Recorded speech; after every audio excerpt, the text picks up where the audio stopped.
বাংলাদেশে এবার গণজোয়ার সৃষ্টি হয়েছে আর কি। হ্যাঁ, বাংলাদেশের তরুণ, কিশোর, যুবক, মুরব্বী তারা বলছে যে আমরা সব দল দেখেছি, এবার জামাত ইসলামী বাংলাদেশ কি আমরা দেখতে চাই। জামাত ইসলাম বাংলাদেশ এদেশে যদি ক্ষমতায় যায়, এদেশে ইনসাফ কায়েম হবে, এদেশে গরিবদের অধিকার প্রতিষ্ঠা হবে, এদেশে কৃষকদের ফসলের ন্যায্য মূল্য পাবে, কৃষকরা তাদের ফসলের ন্যায্য মূল্য পাবে, শ্রমিক তার শ্রমের মর্যাদা পাবে, সাদা কালোর ভেদাভেদ দূর হবে, ধনী গরিবের ভেদাভেদ দূর হবে। বাংলাদেশ একটা সোনার বাংলায় পরিণত হবে। এদেশে স্বাধীন হয়েছে ঠিক আছে দেশ, কিন্তু এদেশের মানুষ এখনো স্বাধীনতা মানে অর্জন করেছে, কিন্তু স্বাধীনভাবে যে বসবাস করবে সেই সুযোগ পায়নি। আমার দেশে কিন্তু সম্পদের অভাব নেই, খনিজ সম্পদ রয়েছে, মানব সম্পদ রয়েছে, মৎস্য সম্পদ রয়েছে, কিন্তু এদেশে আজকে সুষ্ঠু বন্টন না হওয়ার কারণে আজকে আমাদের দেশের মানুষ আজকে অনুন্নয়ন। কিন্তু এদেশে যখন ইসলাম কায়েম হবে, আজকে রাষ্ট্র ক্ষমতায় যখন ভালো মানুষ যাবে, আমার বিশ্বাস এই বাংলাদেশ একটা সোনার বাংলায় পরিণত হবে।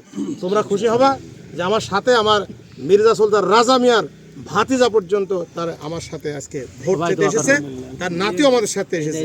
এই জন্য ইনশাল্লাহ সবাই আগামী দিনে আমরা দাঁড়িপাল্লার বিজয়, এটা আমরা সবাই ইনশাল্লাহ চাই কি চাই না?